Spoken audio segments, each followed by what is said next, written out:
السلام عليكم ورحمة الله وبركاته. ازيكم عاملين ايه؟ يا رب كلكم تبقوا بخير. النهارده فيديو جديد، بلد جديدة رقم 9 في مسيرتي ان شاء الله. بلد كان نفسي اروحها بقالي سنين من 2015 ودلوقتي في 2023 الحمد لله خدت الفيزا بتاعتها وان شاء الله رايحها. بس هعمل ترانزيت في الكويت الاول ان شاء الله. اخدكم معايا رحلة يوم بيوم خطوه بخطوه، واحاول اوريكم البلد دي على قد ما اقدر، اقول لكم البلد ايه. بس لو انت اول مره تشوفني وما كنتش متابعني، فلو بتحب السفر تابعني في الفيديو بتاعي وقول لي رايك، ولو انت متابعني من زمان قول لي رايك في الكومنتات ودوس لايك جامد على الفيديو ويلا بينا. رجعت لكم تاني، خلصت البوردنج وعملنا التفتيش وحطيت الشنطه، وحاليا قاعد عند الجيت مستني الباب يفتح عشان اروح الطياره بتاعتي اللي رايحه لدوله من اكتر الدول اللي انا كان نفسي اروحها من زمان جدا، وهي دوله كيرغيزستان. كيرغيزستان مش اذربيجان ومش اوزبكستان ومش تركمانستان، هي كيرغيزستان.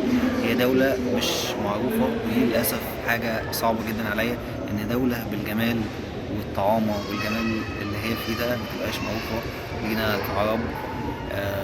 برغم ان الفيزا بتاعتها سهله، هي فيزا اونلاين ب$50، بس للأسف السياحة فيها مش قوية. دولة كيرغيزستان هي دولة من دول الاتحاد السوفيتي اللي انفصلت عن الاتحاد السوفيتي في التسعينات، ومن بعدها الدولة دي بقت هي تابعة بشكل ما إلى الاتحاد السوفيتي وروسيا، لكن هي دولة مستقلة بتتكلم لغتين، لغة كيرغيزية ولغة تانية لغة روسية. دول اللغتين الرسميتين في البلد، والشعب شعب طيب. الدولة نفسها حرفيا جنة على الأرض، في ناس كتير جدا بتشبهها إنها زي سويسرا، هي بالظبط. أنا لما تشوفوا الفيديو بتاعي ده لازم تخشوا تعملوا سيرش على جوجل وتشوفوا صور البلد دي عاملة ازاي والمدن فيها عاملة ازاي. يكفي إن أنا أقول لكم إن البلد دي فيها حوالي 30,000 نهر و40,000 بحيرة، حاجة منتهى الجمال، حاجة منتهى الروعة. استنوني ان شاء الله هوريكم شكل البلد، فكملوا معايا الفيديو لحد الاخر. وصلت مطار الكويت، حاليا انا في صالة الترانزيت. صالة الترانزيت مش كبيرة زي ما انتم شايفين كده، تقريبا هي دي بس، في صالة تانية كده بس برضه صغيرة جدا. فاستني بقى صالة الطيارة عشان اروح البلد اللي كنت بحلم بيها بقالي كتير.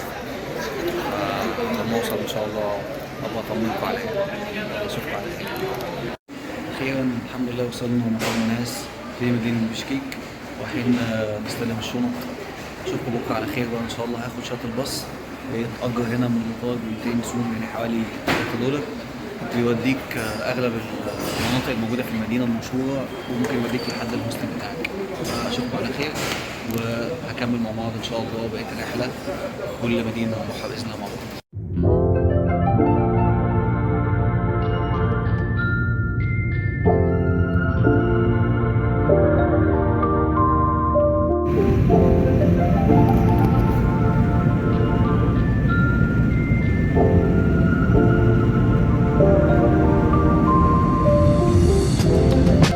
صباح الفل، عاملين ايه؟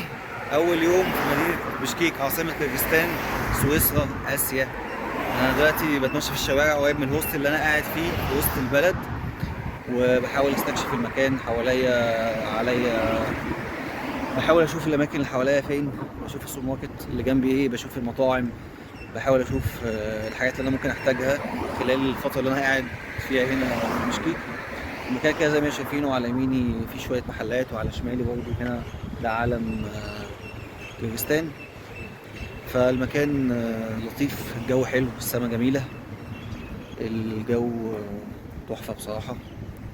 فاستنوني ان شاء الله. النهارده في اكتيفيتيز هنعملها في مدينة بشكيك، هنحاول نلف على قد ما نقدر في المدينة. فاستنوني وما تروحوش في اي حتة عشان انا محتاجكم معايا.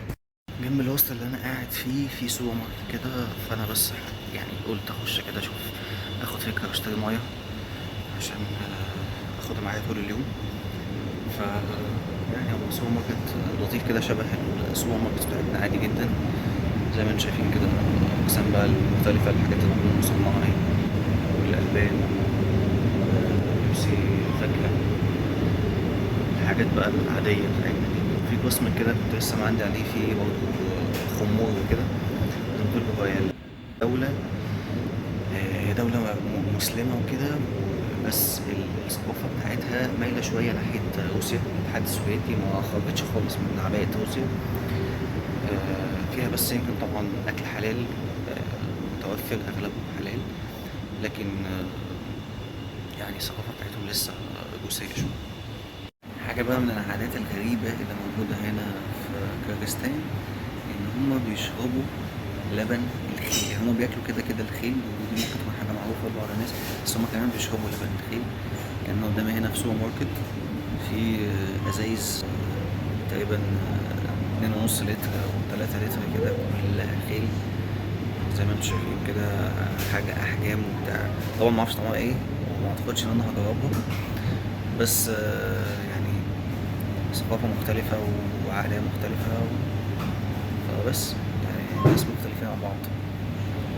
أنا دلوقتي في وسط البلد في مدينة بشكيك، ومعانا واحد صاحبنا مصري اسمه مصطفى هنا، هيلففنا إن شاء الله النهارده في بشكيك، وبيدوقنا المشروب الغريب ده اسمه ألاش.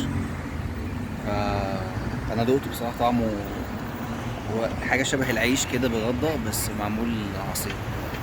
فطعمه يعني انا لو شربته دلوقتي قدامكم هتعرفوا من وشي طعمه عامل ازاي.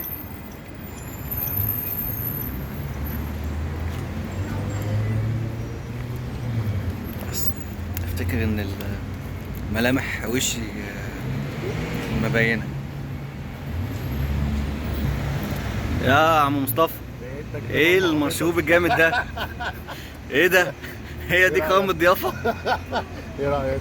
لا تمام يا جماعه. لا مشروب يعني حسبي والله ونعم الوكيل. ليه بس؟ الحمد لله. يعني طعم مالي اليتيم احسن.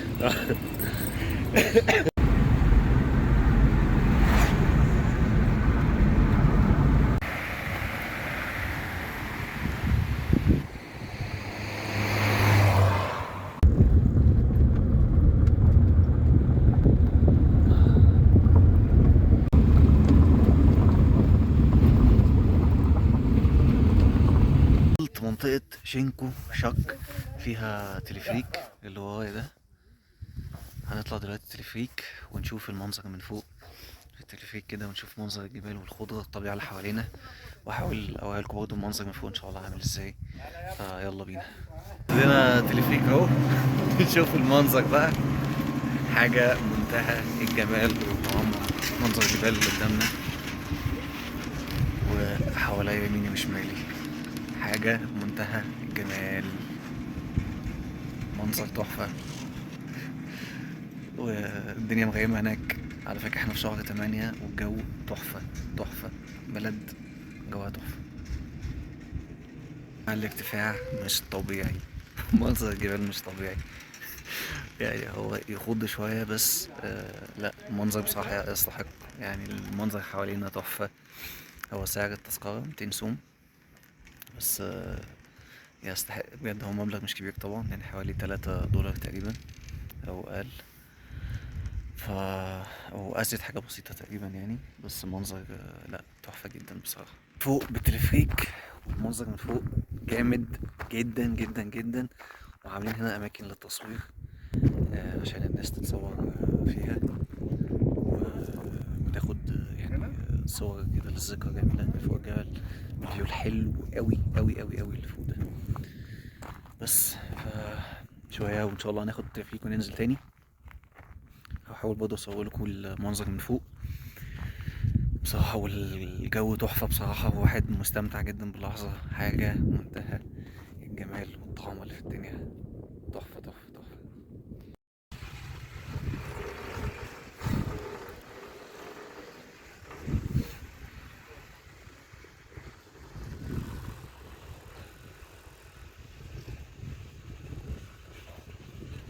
وصلنا تاني بقى مكان اسمه الارشا ناشونال بورك، موجود هنا في بشكيك على بعد حوالي ساعة. المكان ده عبارة عن مكان كله جبال وخضرة حواليك في كل حتة، يمين وشمال حواليا في كل حتة هنا. وفي نهر موجود قدامي، النهر ده شكله تحفة، وعاملين جسر كده في هوريكوا شكله حاجة في منتهى الجمال بصراحة. شكله تحفة تحفة تحفة جامدة جدا. حواليها فوق ايه كده منظر حاجة عينك تنبسط والله وانت بتتفرج عليها وتشوفها.